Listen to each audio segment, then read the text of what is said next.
If you are a freelancer, creator, or remote worker in Pakistan, let's be honest for a second. Getting paid internationally is an absolute pain in the neck. You work hard, deliver your project on time, and then comes the real boss fight, receiving your money. High bank conversion fees, absurd hidden charges, blocked accounts, or waiting days just to see your hard-earned dollars, euros, or pounds hit your local account. Sound familiar? Well, what if I told you there's a seamless way to get your foreign payments with zero hassle? Today, I'm showing you step-by-step how to use nSave to receive your international payments directly in Pakistan. Let's dive in. Before we jump into the screen recording, let's quickly cover what nSave is. nSave allows you to open a safe international account so you can hold and receive foreign currency without worrying about the usual payment gateway restrictions in Pakistan. Whether you're getting paid by client invoices, Upwork, Fiverr, or direct bank transfers, nSave makes the process effortless. All right, grab your phone and let's do the onboarding together step by step.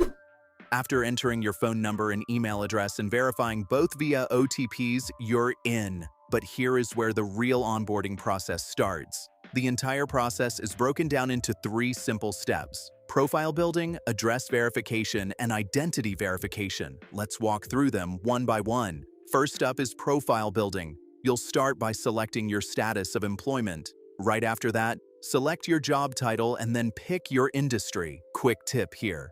Make sure to select options that match your actual everyday work so your profile accurately reflects your freelancing or professional setup. Next, select your primary source of income, enter your estimated total monthly income, and select the primary usage of your nSave account.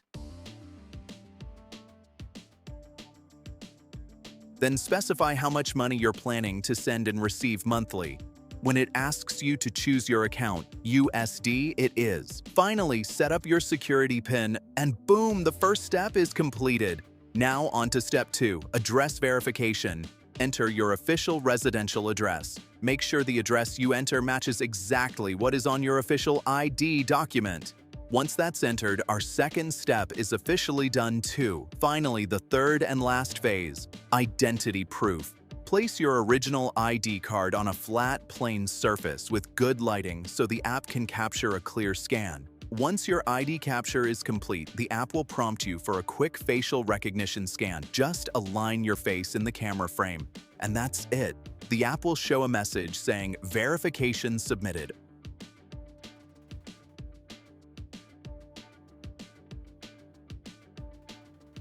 All 3 phases are complete. Now simply accept the terms and conditions. You'll see a notice that your documents have been submitted and are currently under review, and you'll get a notification as soon as you're verified.